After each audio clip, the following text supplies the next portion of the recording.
मैं आप सभी को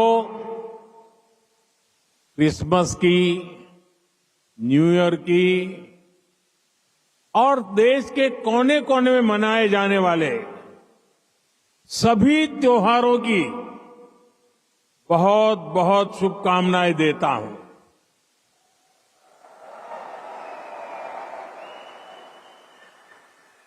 साथियों, आज निजी रूप से मेरे लिए ये पल बहुत खास है। 43 इयर्स, 4 दशक से भी ज्यादा समय, 43 इयर्स के बाद भारत का कोई प्रधानमंत्री कुवैत आया है।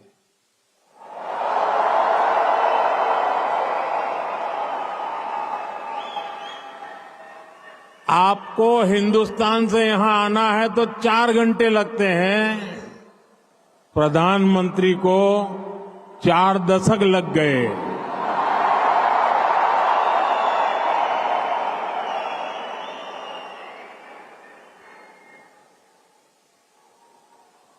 आप में से कितने ही साथी तो पीढ़ियों से कुवैत में ही रह रहे हैं। बहुतों का तो जन्म ही यहीं हुआ है और हर साल सैकड़ों भारतीय आपके समूह में जुड़ते जाते हैं। आपने कुवैत के समाज में भारतीयता का तड़का लगाया है। आपने कुवैत के कैनवास पर भारतीय हुनर का रंग भरा है। आपने कुवैत में भारत के टैलेंट, टेक्नोलॉजी और ट्रेडिशन का मसाला मिक्स किया है। और इसलिए मैं आज यहां सिर्फ आपसे मिलने ही नहीं आया हूं, आप सभी की उपलब्धियों को सेलिब्रेट करने के लिए आया हूं।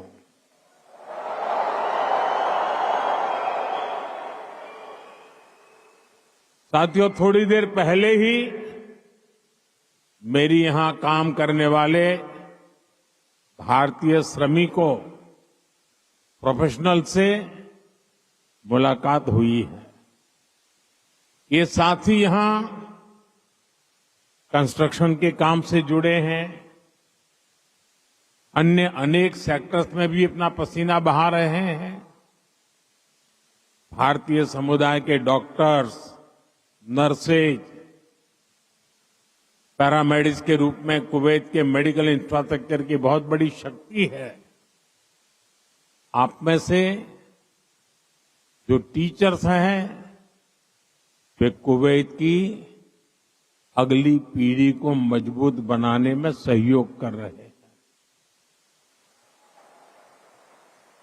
आप में से जो इंजीनियर्स हैं, आर्किटेक्ट हैं, वे कुवैत के नेक्स्ट जनरेशन इंफ्रास्ट्रक्चर का निर्माण कर रहे हैं। और साथियों,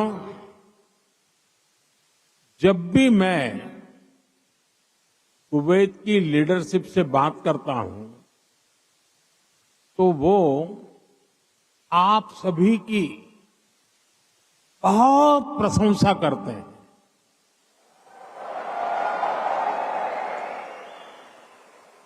कुवैत के नागरिक भी आप सभी भारतीयों की मेहनत, आपकी ईमानदारी, आपकी स्किल की वजह से आपका बहुत मान करते हैं।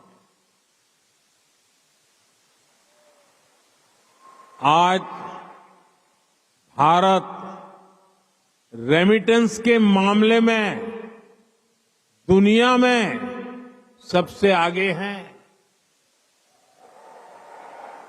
तो इसका बहुत बड़ा श्रेय भी आप सभी मेहनतकश साथियों को जाता है।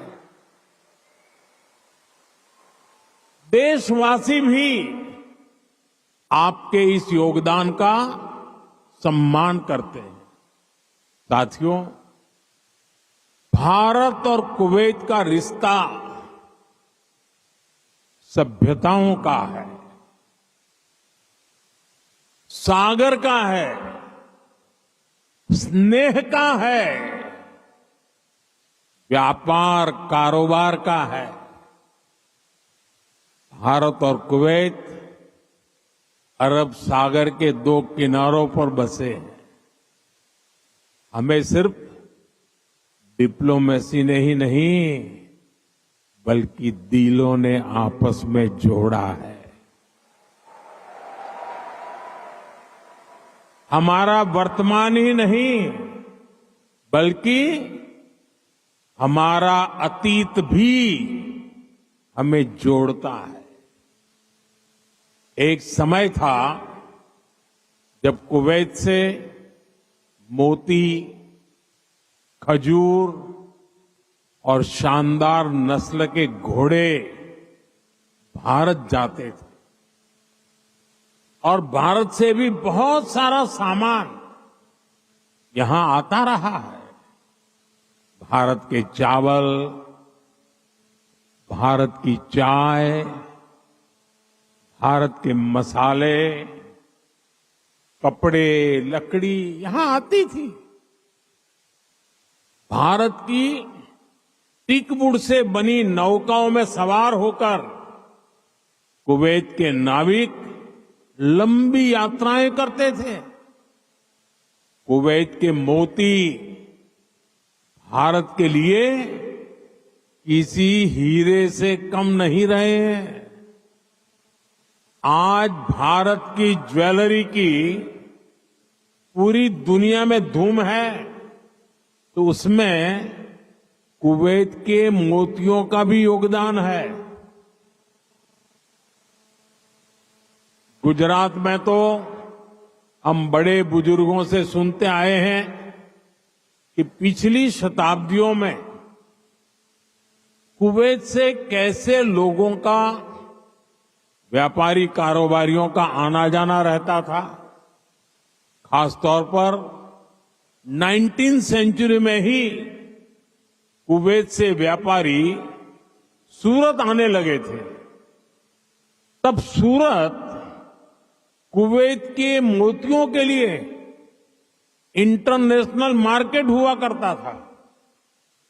सूरत हो, पोरबंदर हो, वेरावल हो, गुजरात के बंदरगाह इन पुराने संबंधों के साक्षी है।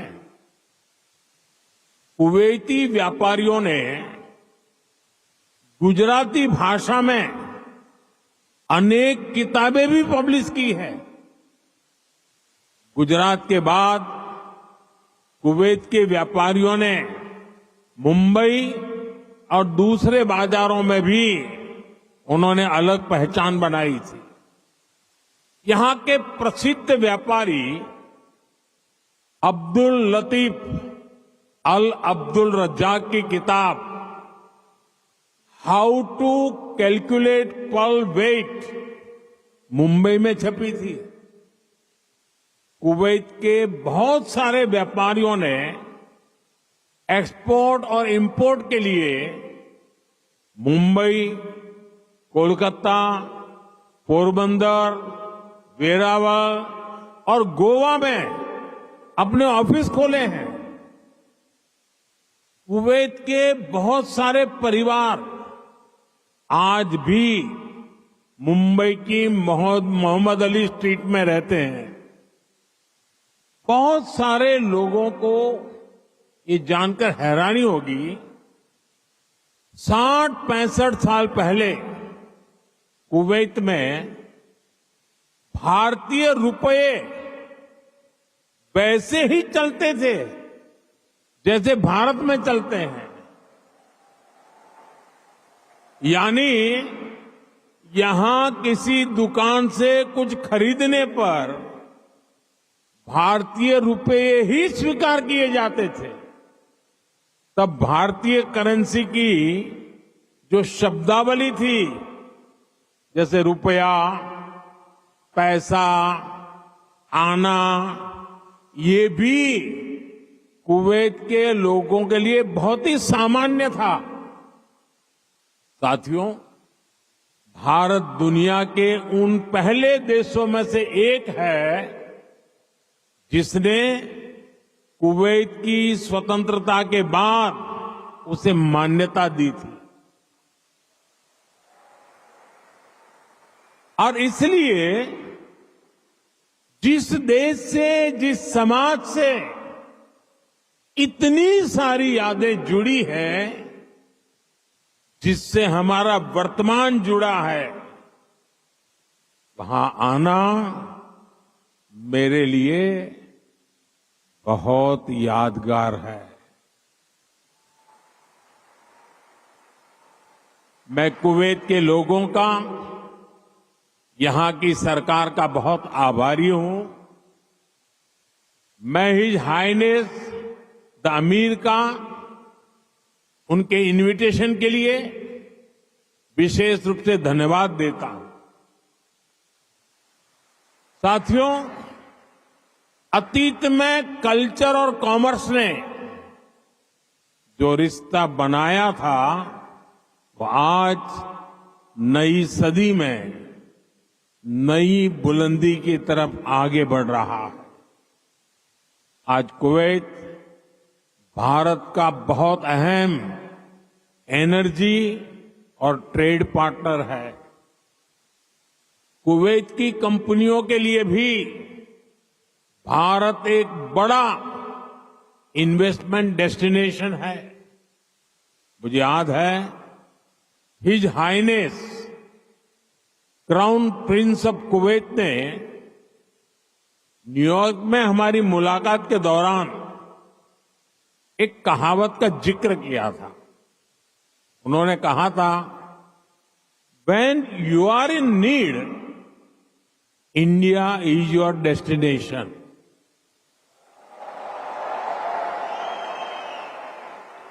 भारत और कुवैत के नागरिकों ने दुख के समय में, संकट काल में भी एक दूसरे की हमेशा मदद की है। कोरोना महामारी के दौरान दोनों देशों ने हर स्तर पर एक दूसरे की मदद की। जब भारत को सबसे ज्यादा जरूरत पड़ी, तो कुवैत ने हिंदुस्तान को लिक्विड ऑक्सीजन की सप्लाई दी।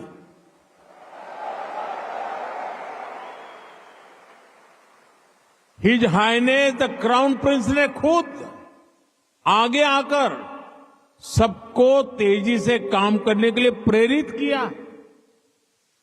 मुझे संतोष है कि भारत ने भी कुवैत को वैक्सीन और मेडिकल टीम भेजकर इस संकट से लड़ने का साहस दिया।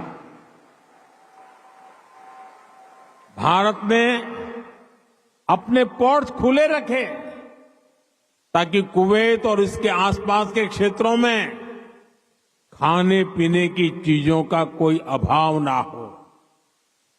अभी इसी साल जून में यहां कुवैत में कितना हृदय विदारक हादसा हुआ। मंगब में जो अग्निकांड हुआ, उसमें अनेक भारतीय लोगों ने अपना जीवन खोया।